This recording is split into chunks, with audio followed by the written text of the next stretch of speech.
I don't think it's the lead item that we talk about. We really don't talk about the standings very often. Uh, I think for the these three teams, it supplies a little bit of energy that you may not have if it was, certainly if it was spread out and there wasn't anything else on the line to play for. Everybody's probably just trying to gear up their game, um, understanding that the next style of hockey that's going to be played will be at a different intensity level. So you want to get your details right, and you want to. But nobody still is going flat out into playoff. The teams, that's the advantage that we enjoyed a couple of years ago, and that the teams that are fighting for their lives right now, even if the games aren't played as physically as they will be in the playoffs, they're played by those teams with an emotional level that we don't quite get to. And that's completely normal because it is an energy source that comes from the outside. So the guys come wired to the games. I get all that. But if you are coming to that game thinking if you lose this, it may cost us the playoffs, then you got a whole different level of awareness to the game. So there's an advantage to those teams. We've been in a few of those games here for the last couple of years, so we understand that.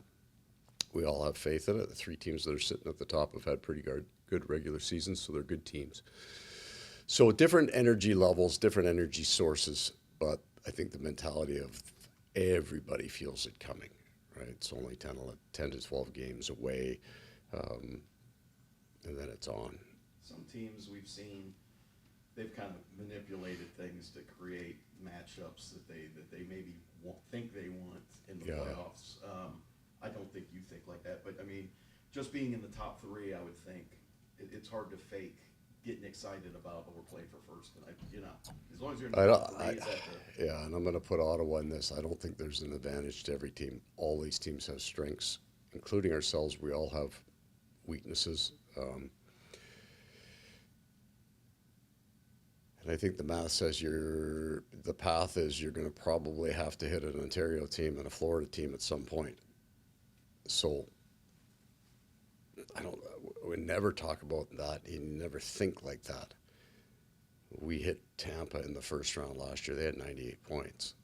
So that's they were ahead of other teams that just by the way the teams are seeded. So there's no advantage to it.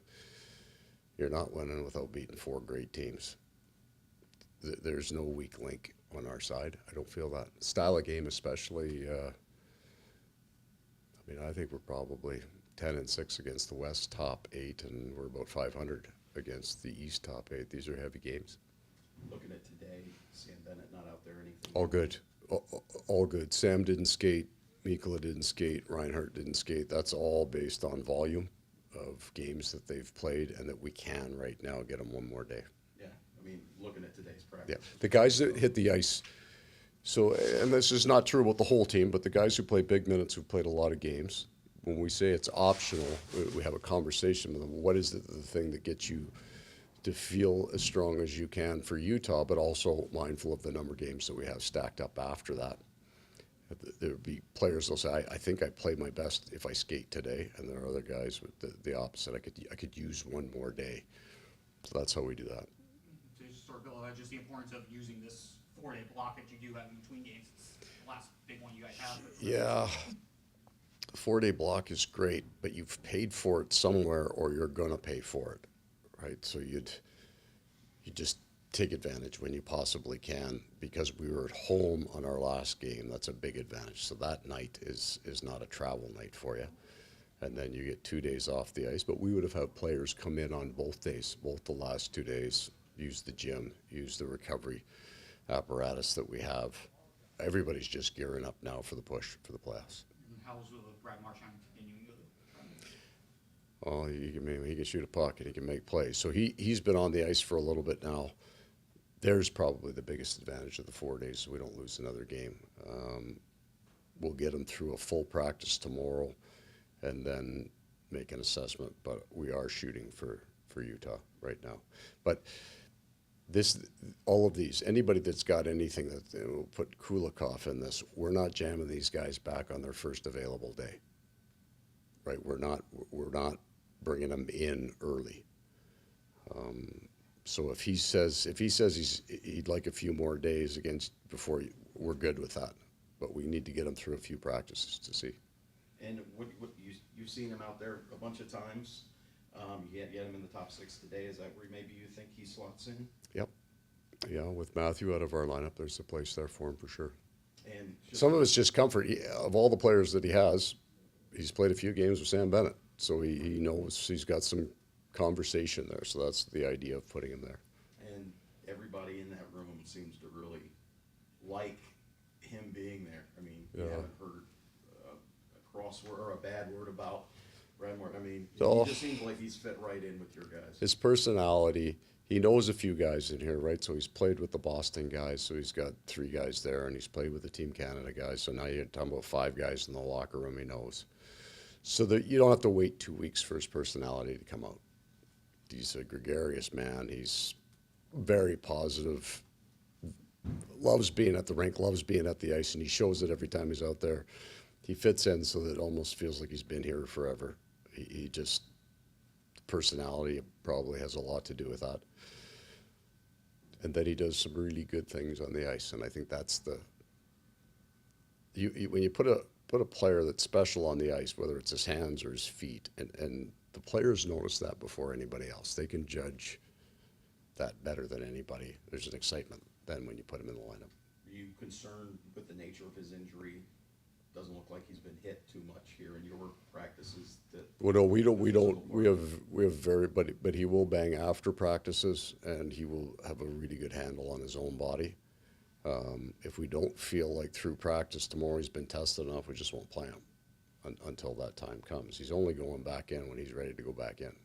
How much easier is it for you to insert a veteran like Brad? I mean, last year it was Vlad, Cup winner, played at every level, international success, NHL success. To have a guy that's been around, like come in mid-season, is a little bit easier than maybe slotting in a guy from the AHL, not including the talent aspect, but just knowing the ropes of the game. Well, there's potentially a very long end. The challenges would be that once you get a player that's in, let's say, past 30, he also has a very ingrained game, and you're not changing that. But they're usually smart enough to adapt it. The huge advantage is there's a big chunk of the game that we're not teaching Brad. He's already learned all of those things. I think you saw it with Seth, completely different styles of game that he played, but he's played the game for so long, he can adjust and he can make that adaptation. What I think most impressed with what Bill and his staff do is they do bring in players here that can play our game. That's part of the process of finding players. There's some very, very skilled players in the National Hockey League that would possibly not look great here or as good as they do based on the game that we play. It's not really part of their skill set. Brad, definitely Seth, certainly Mikko as well. These guys have a game that they can adapt quickly to ours. Wendeska, if you don't mind, Carter Verhaeghe. Yeah. A little bit of struggles there, a little bit of snake bittenness. Yeah. I'm good with the snake bit part now because there's a whole bunch of chances over the last 5 or 6 games that haven't gone for him. And we don't need all of them to go, just a handful of them. His statistics yearly, there's a better story there. Like I thought, he's got a whole bunch of pluses on empty net goals. I believe we've given up 18 of them this year. So like Sam Bennett and all these guys, that number is really skewed. I also think he had Sam and Matthew in the first, and I left those guys together because I like what the other guys were doing, and I wasn't really worried about it. But they statistically almost hurt each other. Like there wasn't a lot going on there, but I just left them. And I got almost no concerns about his game where it says, matter of fact, I'm more pleased with his game right now than at any point during the year, and I know he's ramping to it. So he's getting to the holes now, and he's getting the plays. I think this would be the right time for him to play with Barkov and Reinhart for the speed game that he's been plays. When it's Bennett and Tkachuk, it's more of an instinct game because they create chaos and they create broken plays. Barkov-Reinhart line is more play completion on speed. It starts sometimes from our end. The other guys, it's more plays off chaos and in chaos. And he can play both of those games. You just kind of try to time it a little bit because you can see, like right now, he's playing a speed game. and that's right with Barkov. So I'm good with where his game's at right now. Has he been affected adversely with Kachuk being out? Just because of the way that line, there's always like you said, chaos. I would say that only in that there are times that Carter needs to play with Betty and Matthew, and with him out of the lineup, we don't have that option. But even if Matthew was in the lineup right now, I would leave Carter where he is. It's the right time for him to be playing with Barkov. Plus, you like Mackey with I do. I do. Mackey has gotten himself to the point this year now I don't consider him a left or a right winger. He can play his game on both sides. Coach, we were talking to Evan Rodriguez, and he said if you're continually waiting to be fully healthy, it's probably going to end up biting you a little bit because you never know what's going to happen in the playoffs and so forth. But knowing there's a chance you might get Marchand in the lineup Yeah. on Friday, at some point you're going to get Kulikov back before the Right. end of the regular season. How do you kind of balance analyzing what you're seeing out on the ice now with how it could potentially shift over the next couple of weeks? So if we were starting the game tomorrow and everybody appeared in our lineup healthy, I know what the lines would be. I have a structure for that, and I also know that there's no sense being married to that idea because what your team looks like in 2 weeks can be completely different. It goes to the Carter Verhaeghe concept too. There's a time to move people around, and that's kind of the job. Time it to get those guys. Agreed. This is our team, and that's kind of how we approach every night. When you go back to 2 years ago with the two defensemen that weren't in at the start of our season, that's our team. And if you get that, the other way, if you are constantly waiting to be 100% healthy, you will always be disappointed because you just never are. And then when you lose a player, like when we lost Sam Bennett last year in the first round, it can be really devastating for you.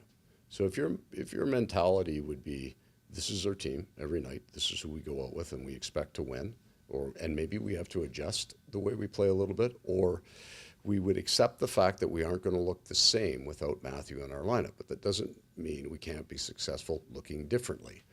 But I'm not talking about off structure or off core concepts of our game. That can't change regardless of who's in your lineup. So accept it and then get used to it because that's the way it is.